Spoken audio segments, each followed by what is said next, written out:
Today, we are so grateful to have Reverend Retta serving as our moderator, as our interlocutor, as our spiritual presence, as our elder and grounded being.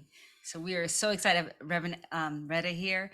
And Reverend Retta, I'm reading a little bit from her bio. She's an interfaith minister. She's a facilitator, artist, fabulous vocalist, healer, and her work encompasses the intersections of spirituality, creativity, and activism, all rooted in the intention to work and live into a more just world. So we are very excited to have Reverend Retta with us today. And she comes on and talks to you, I'm just gonna let you know, basically Reverend Retta is gonna open us up, and then we're gonna have part one of the Chaconne with earphones, and then we have a little bit of conversation about that, and then you'll get to hear parts 2 and 3. We'll have a little more conversation, and then there'll be a Q&A at the very end. So did I cover it all? I think you did. Closed captions. Yes. Turn on your closed captions if you want to hear the words, see the words that are being spoken in the Chaconne, because it's an audio recording that we'll be listening to first. So that should help. Yes. Thanks. All right. Reverend Retta. Peace and blessings, everyone. It is such an honor to join Amanda and Michael today, and each of you as we explore this incredible piece of music, this piece of art, and the conversation we'll share between. I'd like to start us off by inviting each of us to take a deep breath and to really settle in the place where we are sitting or lying. Just take a deep breath. It is permission to arrive fully here. And as you are breathing and noticing and arriving, I want to sing for you a very brief invocation. It's a wordless prayer to support our settling inwardly.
So hopefully we are all settling in and ripe and ready for music and conversation. So we're going to turn to the beginning of our listening. We're going to listen to the first part of the Chaconne Emancipated, and we recommend that you use earphones if you have them available.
153 years ago, Abraham Lincoln signed the Emancipation Proclamation, marking the first time that the United States government took action on behalf of Black people. He wrote that on the first day of January in the year of our Lord 1863, all persons held as slaves in any state where the people were in rebellion against the United States would be thenceforward and forever free. And the executive government of the United States, including the military and naval authority thereof, would recognize and maintain the freedom of such persons and do no act or acts to repress such persons or any of them in any efforts they would make for their actual freedom.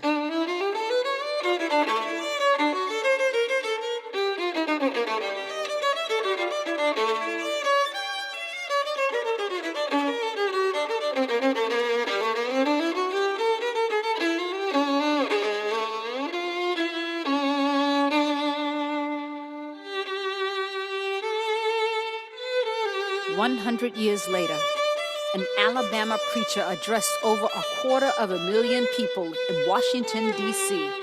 on the anniversary of Lincoln's proclamation. He said, 50 years ago, a great American in whose symbolic shadow we stand today signed the Emancipation Proclamation. But 100 years later, the Negro is still not free. In a sense, we have come to our nation's capital to cash a check. This promise that all men, yes, Black men as well as white men, were guaranteed the unalienable rights of life, liberty, and the pursuit of happiness.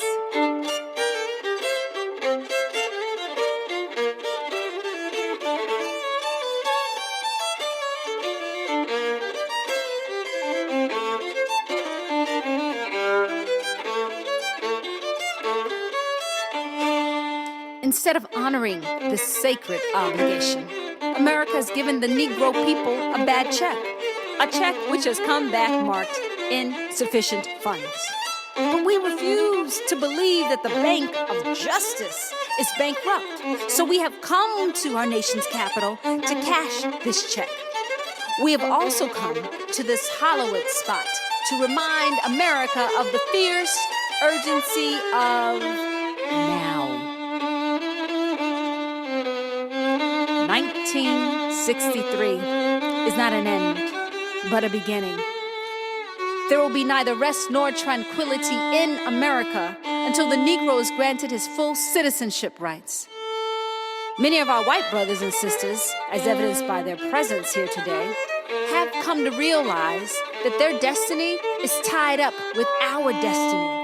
They have come to realize that their freedom is inextricably bound to our freedom. We cannot turn back. There are those who are asking, when will you be satisfied? We can never be satisfied as long as a Negro is the victim of the unspeakable horror of police brutality. We cannot be satisfied as long as the Negro's basic mobility is from a smaller ghetto to a larger one.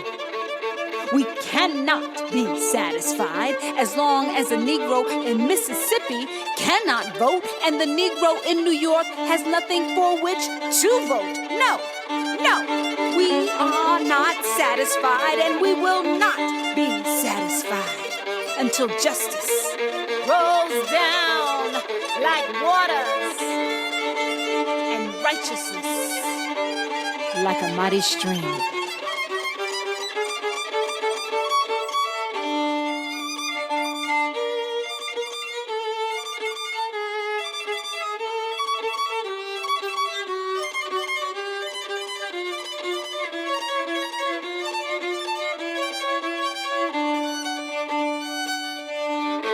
I say to you today, my friends, even though we face the difficulties of today and tomorrow, I still have a dream. It is deeply rooted in the American dream. I have a dream that one day this nation will rise up and come to live out the true meaning of its creed. We hold these truths to be self-evident, that all men are created equal.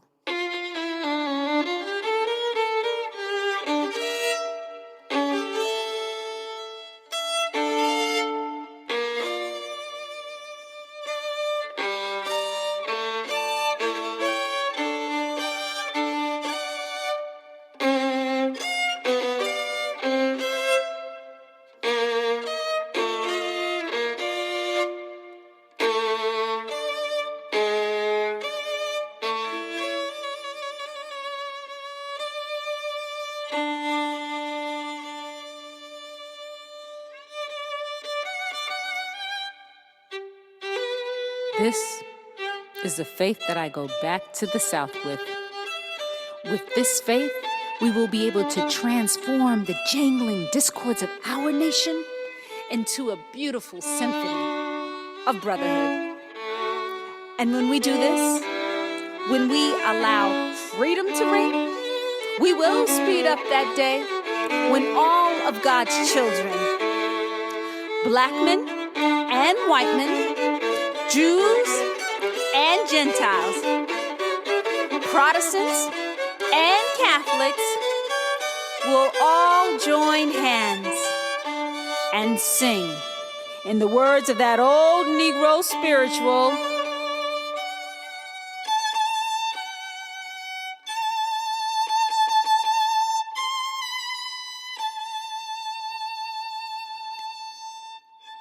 free at last, free at last.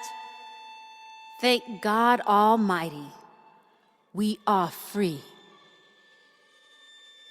at last.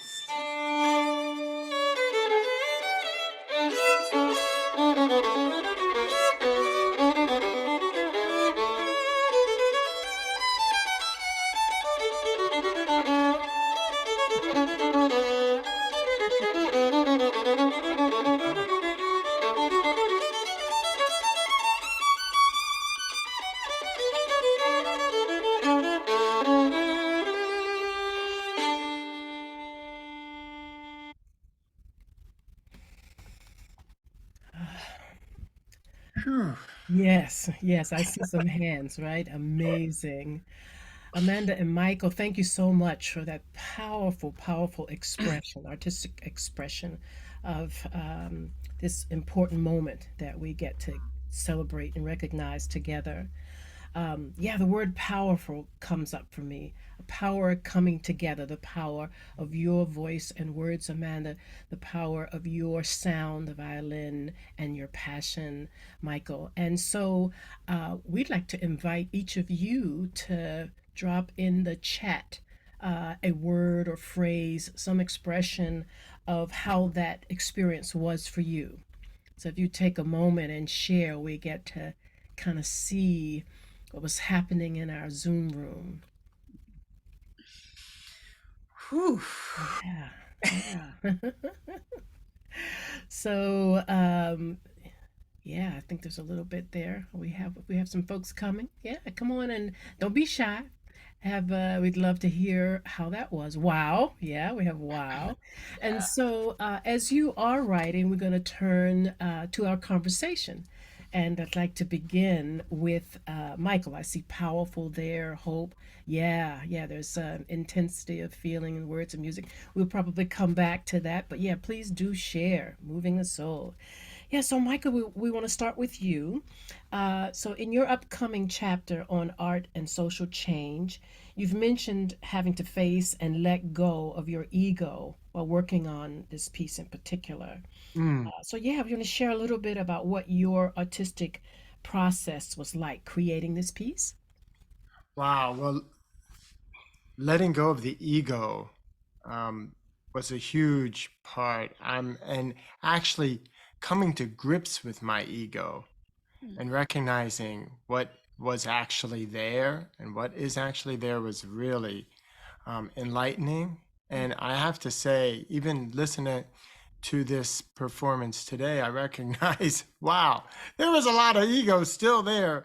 I mean, yes, this is a powerful and wow kind of performance created, but the ego is constantly moving and changing through our lives as we have these experiences. And we have to understand, like with the Chaconne, I think one of the biggest difficulties I had was collaboration, because it's a solo work.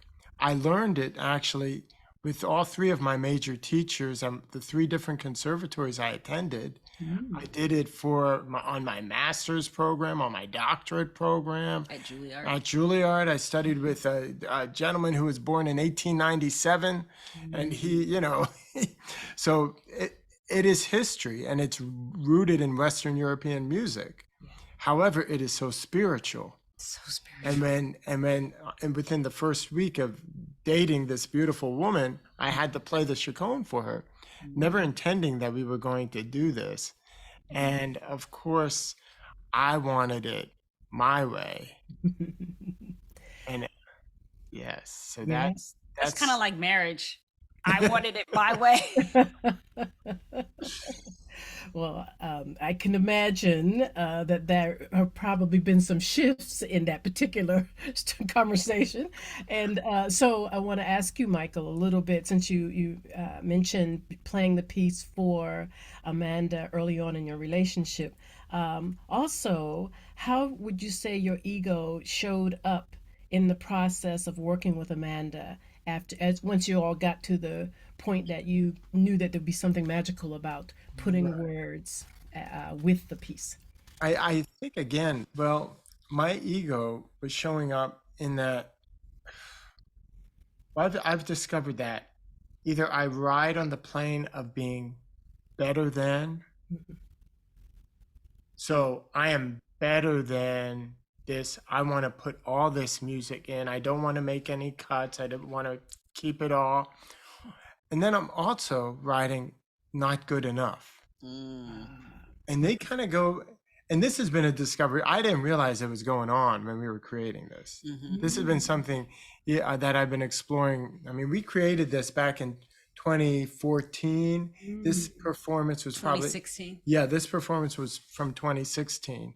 So now 7 years later, I mean, there's been a lot of work and that we've gone through to find out, oh, well, this is where that ego is showing up every day, you know, and it's something that's been, it's been established, I guess, since I was 5 years old, 5 years old, and going to the types of schools that I went to, I think it was embedded, and it's been kind of an unwinding process. And I think the Chaconne Emancipated was just the beginning of the journey. Even the name of it, Emancipated. Yes. And, you know, there was a lot, and it was kind of the first time when people were really, I mean, of course, I've been reprimanded for things that I've done before, but people would say, the Chaconne does not need to be emancipated. They would come right back to me with that. And that was difficult for me. I thought, am I doing the right thing? Am I keeping my art form the way it should be? Yeah. So I wanted to ask, tell us a little bit about how Amanda impacted that conversation and how it was working with her. Yeah. Wow. Well, she brought in a mediator. And I thought, what the heck is going on here? I don't do stuff this way. But actually, one of my former students who also understood Amanda's racial justice journey and who also understood myself as a teacher, she kind of came in. Yeah, her name is Frances Miller, and she had a background in peace studies and social change, and she was a violinist, and I'm a theater artist. And so she was helping us translate from theater to music, but also from classical music. And the Chaconne, yes, you know, when he said, we named it Emancipated because we also wanted to free the Chaconne from the constraints of the concert hall. Right. And all of those conservatories to make it like people music. And all, yeah. Go on. It's really been liberated. I've been liberated. I mean, this is probably a main thing. Like the Chaconne has been on this process of working it through has been like the beginning part of my liberation as an artist. Mhm. And then I went further, and then I realized, wow, even in the creative part of this, after the fact, my lens as a white male in America, as a white classical violinist in America, was still very, very small. And so I Mhm. went and did a lot deeper work, and so I could understand fully, well, not fully, but have a deeper understanding of what what it means to actually have a universal language for the arts, Mm. rather than going around and saying, "Oh, okay, well, this, we appreciate this Russian composer, this Asian composer, this American, Copland or Shostakovich or something, and it's universal. Everyone appreciates." But this is beyond that. Mhm. This is like melding cultures together within the music, and I didn't actually recognize that at the time, Mhm. but now it's all coming together. Yeah, are there some ways that you can think of in this moment, like you're the first sort of birthing of this idea that the piece is much bigger and broader than sort of the confinement it had when it was in the conservatory? And again, I'm wondering about how Amanda influenced that sort of opening the piece up from the way you had learned it and making it more accessible. Yeah. Well, I think a big thing for me, beyond like the one thing was the text. I Mhm. mean, from a technical Huge. standpoint, It's that huge. that was the a big thing for me to be able to follow. I thought I was doubling as a theater artist, Mhm. because here I am focusing on this text, trying to follow this piece that the notes would line up at a certain word. Having said that, Mhm. I don't know if I would do it the same way today. Ah, We probably wouldn't, Mm-hmm. because art is fluid, Mm-hmm. especially music. Mm-hmm. absolutely, I absolutely. think one of the other things about the Chaconne that's different uh, when performing it in this context was Mhm. that you melded it with African American spirituals. Yes. So he kept interrupting the Chaconne Mhm. with Black spirituals. And I did not know these pieces. Not, No, I mean, yeah, most no, of you them. didn't. I mean, it This took, was, and this was like a 3-year process. Let's just be clear. This was like a ongoing Yeah, uh, creative process, yes. learning process. yeah, beautiful, beautiful. Yeah. Gosh, maybe in part two we could ask more questions. I'm so curious about how that felt in the beginning stages when you stopped part of the Chaconne and heard the sort of the influence of the spiritual, like how that influenced, how you felt and how you played when you came back in. I'd be, curious about those kinds of things and let you sit with that. And I think I'm going to turn toward Amanda. And Amanda, you said that prior to meeting Michael, you did not like classical music, that you in fact hated the violin. Pretty strong, pretty strong expression. So two questions for you. What changed for you? And also, is there something you can share with us about kind of why you hated the violin? Okay. So let me start with I think what I didn't like about classical music, besides the harpsichord, which I still really, really hate. But what I didn't like about it was how it's when I was in school, it was made to be like it was better than any other music. And I just hated that. I hated that it was put on a pedestal and that black musics were not, you know. So I think what I hated was racism. But what I Ah, said was I hated classical music. yeah, yeah. And when I heard Michael play the Chaconne, I also told him, I didn't tell you this, Retta, but I told Michael, I was like, oh yeah, I don't like classical music. I don't like Bach. I really don't like Mozart. And what I really loved about Michael was he didn't take offense. Mm. He took it on like a challenge. He was like, I bet you I can find you some pieces you would like. And I was like, I bet you, well, why don't you try?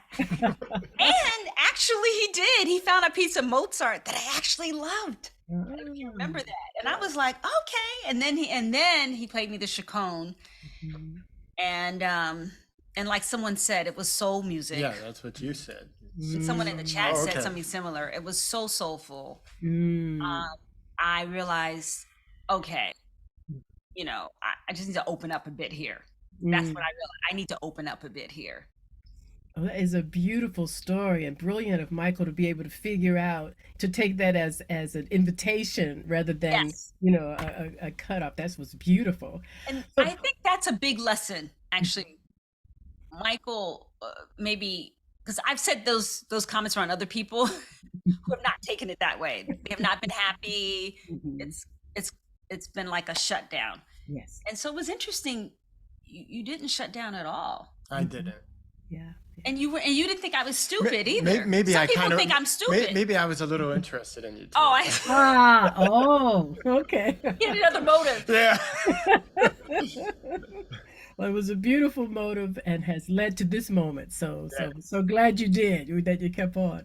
So, Amanda, how did you see implicit racial bias or white domination come up as you were performing or creating the piece? Well, when we first did it, I was really angry. We did part one. We did part one. It took us years to do part one, actually. So Mm. anyway, but the first time we did part one was soon after Ferguson, I think. Ah, I was really angry, upset. This is 2014, and we were at an event, a music event, and it was all white except for me. And Michael, the organizers, and Michael were like, "Can you guys do it?" And I was kind of, I don't know. And Mike was like, "Yes, we got to do it. We got to do it." So I get up there and we do it, you know, and and it was a weird situation. You could see that people were, even though it was the Chaconne, I mean, mhm, it was spirituals, but it was their music. It was classical music. mhm, Uh, it was a very alienated audience, and we heard later that someone said she felt like I was yelling at her ah, in my bringing of Dr. King's speech. mhm, Um, so, so, so part of the journey mhm, has been like wanting to express Dr. King's anger in 1963. People think I Have a Dream is really, I have a dream, mhm. But 1963 was after Birmingham. I mean, 1963 was hard. So Yeah. when he went up there with, and he talked about the horrors of police brutality. Mhm, He went up there, and people were in a lot of pain. yeah. And so I wanted to bring that, disrupt people's idea that King is a dreamer, Mhm, and mhm. really make sure that they know he was an organizer, and he was riding all these emotions too. Yeah, yeah. Have you seen that change over the years as you have performed the piece in terms of Oh the yeah. audience Oh reaction? yeah. And, Oh yeah, yeah. absolutely. Mhm, Um, People have loved it. I mean, yeah, mhm, it's been loved. And actually, as people will see in parts two and three, when mhm, we went to rallies and stuff and vigils, mhm. we would often do part two, which you'll see, Yes. which is the voice of Assata Shakur, former Black Panther, Mhm, and because it's shorter, mhm, um, but also, believe it or not, it's also extremely. I mean, it's sad and it's hopeful. mhm, mhm. So I guess that's what I would say. Yeah. Beautiful, beautiful. And I think before we, because we're about to go into part two, Michael, I think I'd like to come back to you and ask you that question about how the spirituals sort of influenced how you, what kind of shape you were in, how you played after hearing the spiritual when you went back to the piece. What can you share with us about what that was like for you, what you felt, how the pieces continue to sort of open you up around, yeah. It, well, when I would play the spirituals when I do play the spirituals in the Chaconne, Mhm. I even to this day I have I have self-doubt Mhm. in my own self that Oh, maybe because, you know, my where I am coming from in my background, um, but I also now have more of a recognition. We did a show in Philadelphia, The Power of the Spiritual, Mhm. and where I really learned a lot about the different pieces and so I it just gave me I still to this day have self-doubt about playing them in the Mhm. Chaconne and making them from me. You know, Mhm. Mhm. like am I worthy? Am I Mhm. enough? Am Mm. I enough? Um, Mm. should I be a black violinist playing this? Mhm. You know, but this Mhm. be more Authentic. yeah, authentic. Mhm. Mhm. Even as much as I want to channel my sensitivity and creativity and soulfulness, Mhm. I have I don't have that in my ancestry, Mhm. Mhm. you Mhm. know.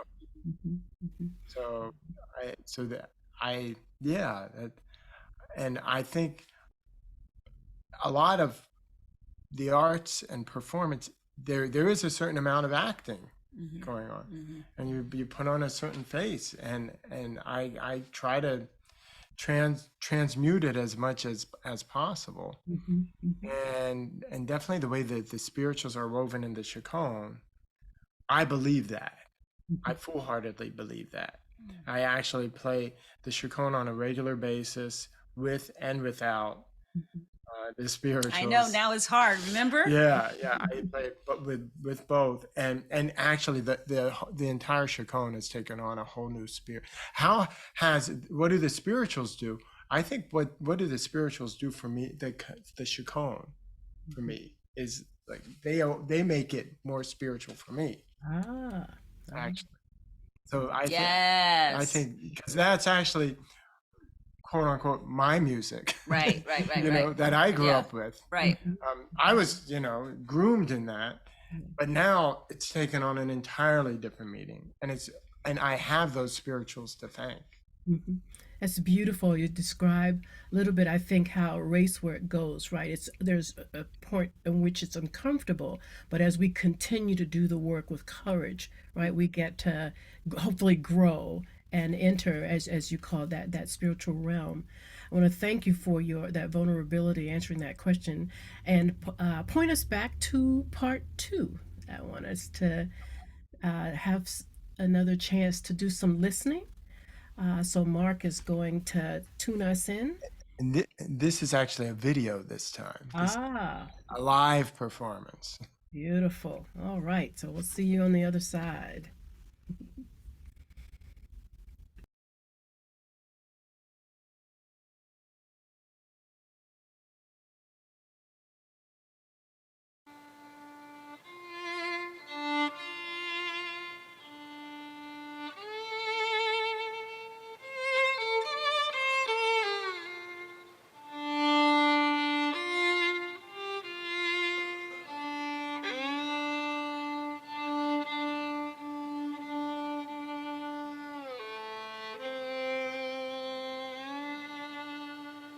5 years later, Dr. Martin Luther King Jr. was assassinated in 1968.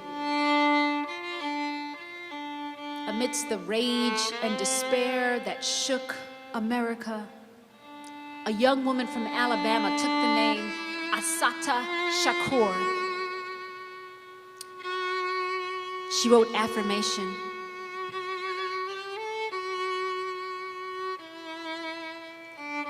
Affirmation. I believe in living. I believe in the spectrum of beta days and gamma people. I believe in sunshine, in windmills and waterfalls, in tricycles and rocking chairs. I believe that a seed grows into a sprout, and a sprout grows into a tree. I believe in rain and tears and in the blood of infinity. I believe in life.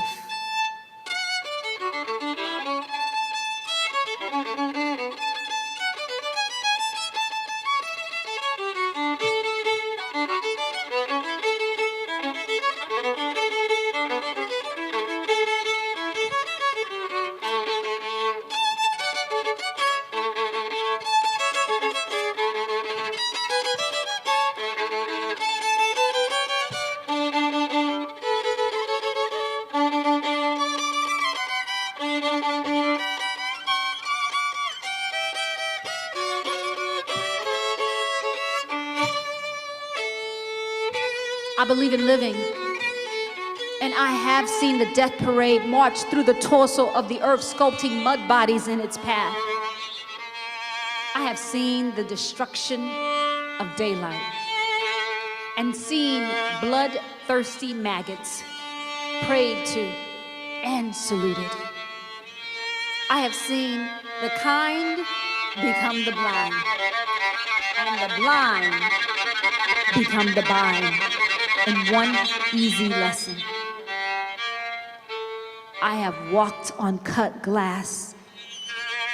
I have eaten crow and blunder bread and breathed the stench of indifference. I have been locked up by the lawless, handcuffed by the haters, gagged by the greedy, and if I know anything at all, it's that a wall is just a wall. Nothing more at all. It can be brought down. I believe in living.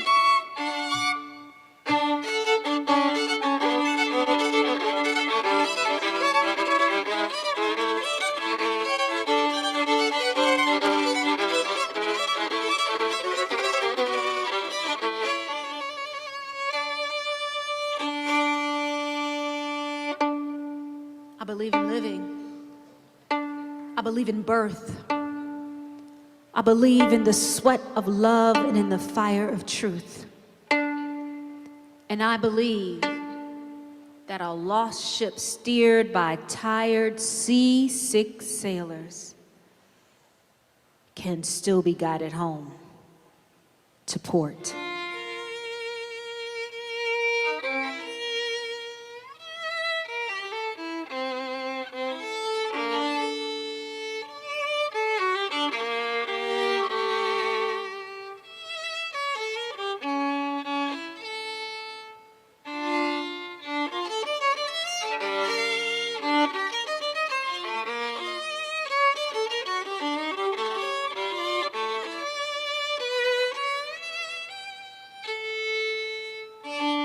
I believe in living.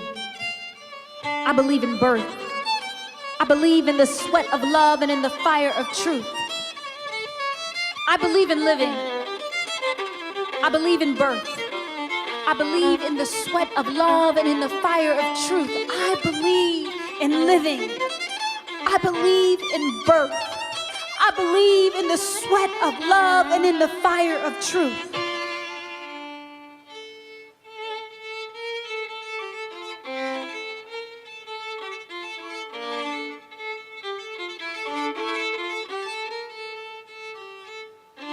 Many of our white brothers and sisters, as evidenced by their presence here today, have come to realize that their freedom is inextricably bound to our freedom. They have come to realize that their destiny is tied up with our destiny. Many of our white brothers and sisters have come to realize that their destiny is tied up with our destiny, that their freedom is inextricably bound to our freedom. Many of our white brothers and sisters have come to realize that their destiny is tied up with our destiny, that their freedom is inextricably bound to our freedom.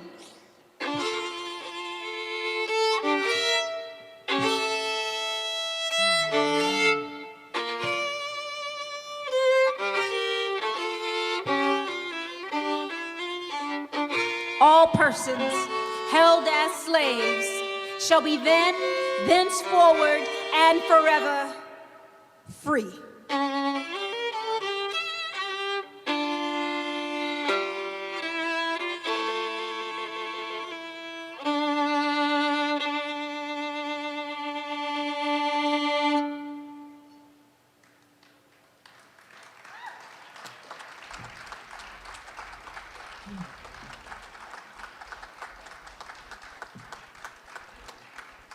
Wow.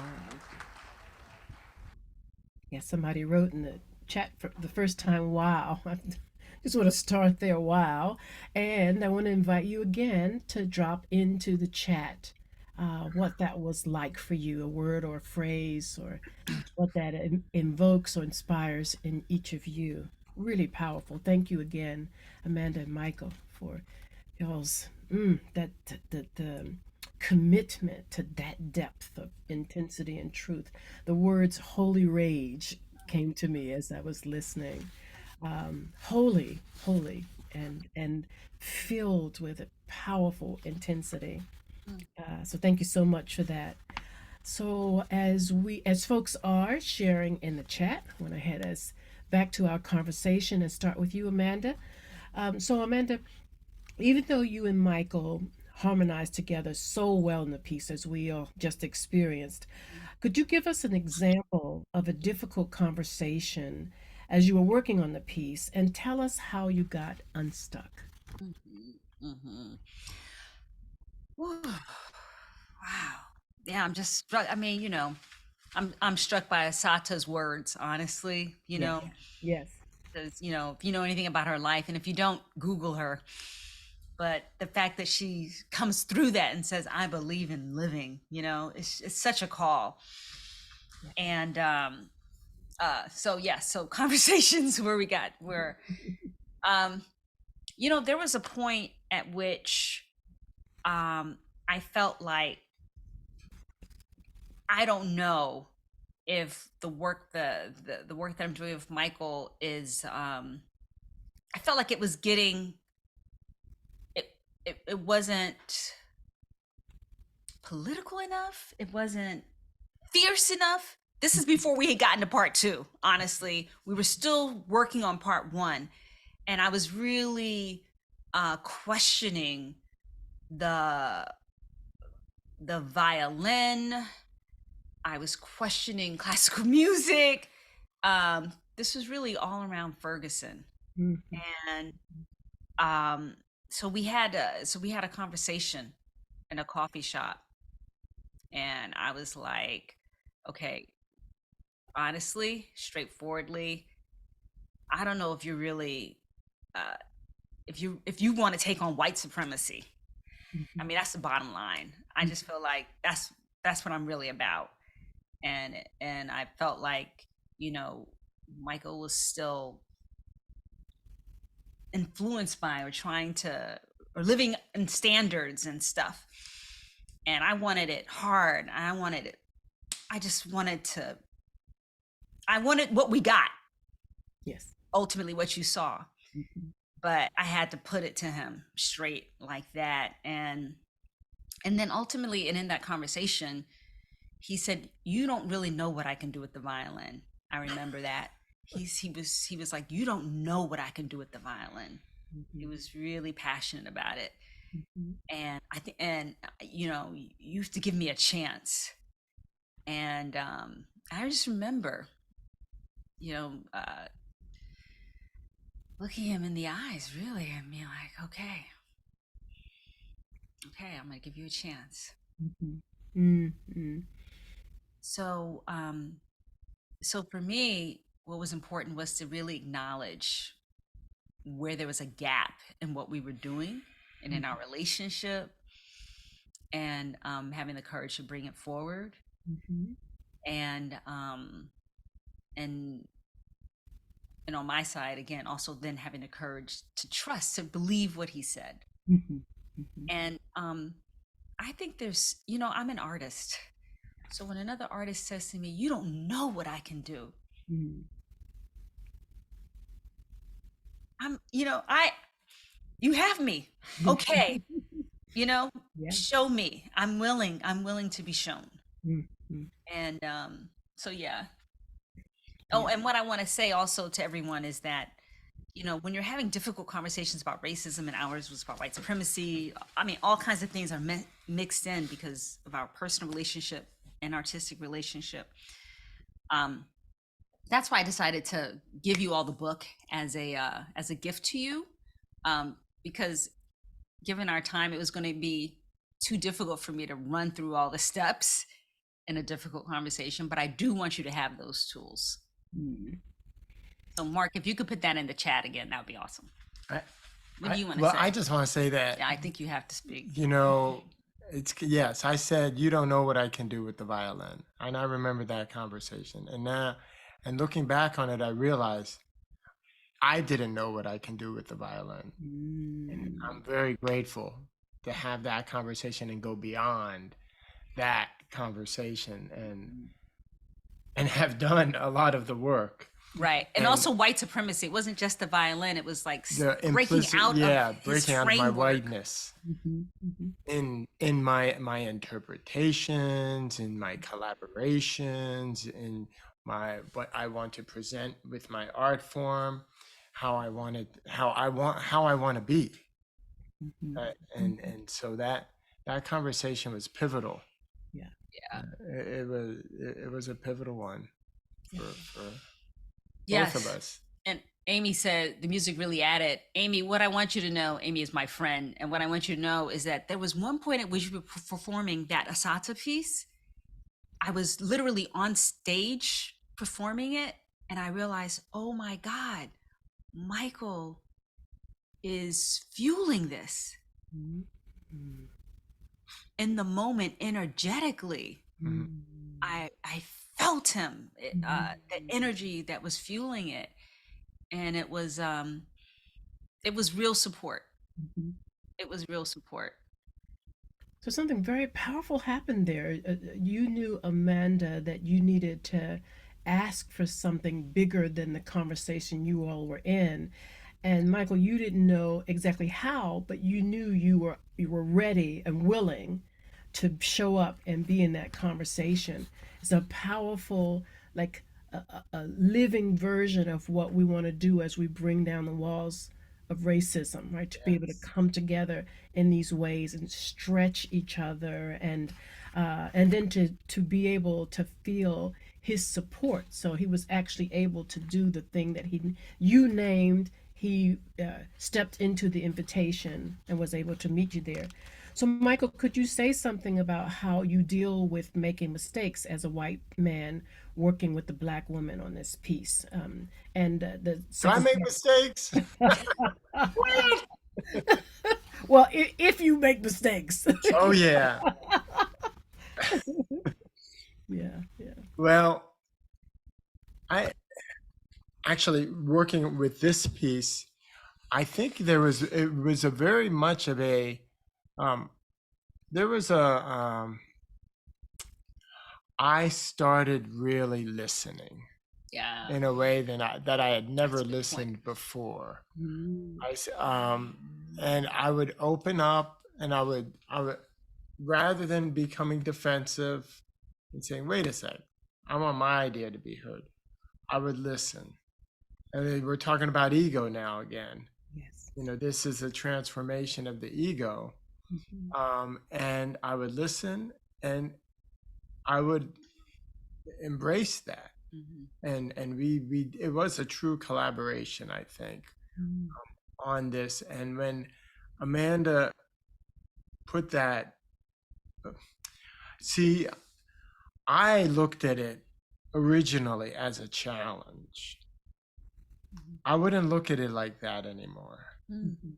I don't think of that as a challenge because I think that is almost going back to that conversation. I'm almost thinking, well, yeah, that was my oh, you don't know what I can do. Mhm. And okay, it worked out, but it was a struggle through it. Now I actually, and I I have this conversation every day. How do I, as a classically trained violinist, going to these institutions that kind of demand perfection, Mhm. how do I recognize that the true art is not in the perfection, Mhm. embracing the mistakes and allowing things to be imperfect is really more perfect.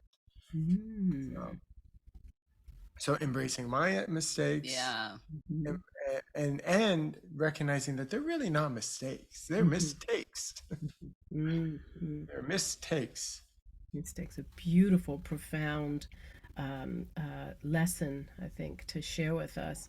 Did you ever feel any shame about how you would deal with how, especially if a mistake felt like it had an impact on Amanda in a particular way? Did you ever feel any shame around that, or how did you handle that? Well, I think the shame, as far as the mistakes were, I think the shame, when I look back on it, Mhm. because that's basically all I have, right? Because I'm just moving forward. But looking back on it, I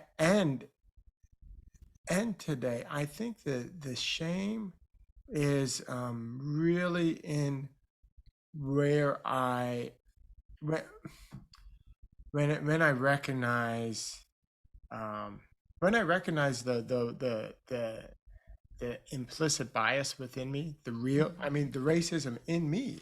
Mhm. When I recognize that and see that that is there, you know, I've been raised in a culture, um, and it is prevalent. I mean, I don't think, you know, being raised in America as a white male, it's almost impossible. So so that is there, but I don't think for me to beat myself up over shame is going to help anything. Mhm. And I think that to lift myself up and be strong in a way that can help others and actually help other, especially white men. That's what I would like to be able to transform in a way. Um, so the so so shifting the shame, shift the shame. Mhm. That's what I would like to do. I acknowledge it. I acknowledge it. The word shame for me is almost that carries a lot of weight, Yeah. and I think that weight can make it difficult. Mhm. Mhm. And yes, it is a difficult journey, but I don't The want it to be shame, yeah, something that's. I don't want to be tied down right. and not being able to exercise my artistry. Mm, So I think that helps break open the flow mm. because I think, Absolutely. yeah, Yeah. I'm so glad you said that. I think that can be really medicine for a lot of folks just to hear. Don't let the shame be a reason to have you separate or move away, but to, that's this business of picking yourself back up, staying engaged, staying in the conversation, working through the shame rather than having it have you move away. Thank you very much for saying that. So yeah, we're moving towards the end, and I want to ask if there's anything else you'd like to say at this place, Amanda. And I know we're going to go right into you talking about the mentoring session. I also want to mention if there's some questions you all have that you'd like to start putting in the chat. We may have a little time for a couple of them. So please begin if you have some questions for either Amanda or Michael to leave them in the chat. So, yeah, Amanda, do you have anything else you'd like to share at this point? Yeah. So first of course, we want to thank you, Reverend Retta. Thank you so much. So welcome. And thank you to Mark Marafiati, who's been running our tech and making sure these videos and things come together.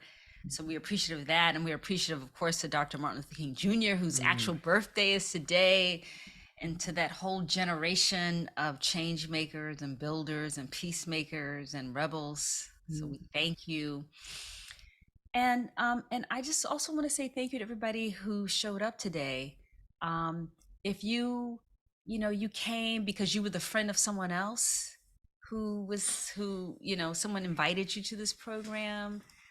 Thank you for trusting them. We want to stay in touch with you. I see Bridget is saying, "What's next?" I think that was the name I saw there. So there's a couple ways that you can stay in touch with us. One is, please, you can get on Michael's YouTube channel. That's where he's mainly it's producing it. becoming more and more active, putting Yeah. out a lot of material on the YouTube channel. Yeah, really beautiful music. And then if you really want to keep moving forward with things that I'm doing, you go ahead and get your book because that will give me your email and you can stay on our list. Um, and as Retta said, if you're someone who would like some mentoring in how to do less, how to do differently in the world, and still be a part of healing the world, you can reach out to me. I'll put my email in the chat. Oh, I want to thank Amanda. Okay, Annalisa, my friend Annalisa is talking now. Uh, so, so those are I things mean, I have to say. I do want to stay in touch with you. Michael wants to stay in touch with yes, you, and the ways that you can do that is subscribe to his YouTube channel, get the book that I'm giving away for free as a gift to you. If you want to explore working with me one-on-one for a one-time session about doing your work in the world, I'd love to do that work. I'll make sure to put that email there. What were you going to say, Mike? Well, no, I just wanted to address a question, actually, that was a direct message to me. Okay. I believe, I couldn't remember who did it, but about this, the spirituals that were in the Chaconne, that were woven in the Chaconne Emancipated. They were there, and in the first part, actually, if you did not recognize where they were, it's because a lot of times the Chaconne has, it's a theme and variation. So at the end of each variation, depending on where we were at in the text, we would weave a spiritual into it.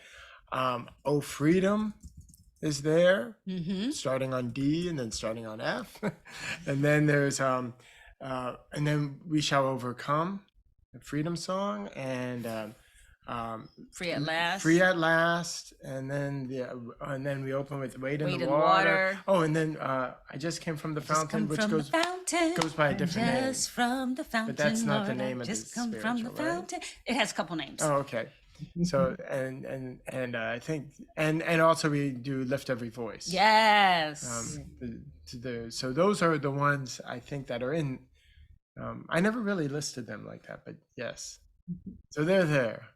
Beautiful. And it looks like we have a number of questions there. So we're going to close so that those who will need to leave right at 6, you're able to do so without missing any of the program. And then we're prepared to stay on another 5 or 10 minutes to answer some of those questions. So I want to invite everyone, if you will, to go back to that space where we started, taking a nice deep breath in, if you will. Just have to let all that we've just done soak you in even more. And so we invite you to just be with what you received and have it saturate your heart and your being and go with you out into the world. Yeah, so as each of us participates in dismantling the systems that keep us bound.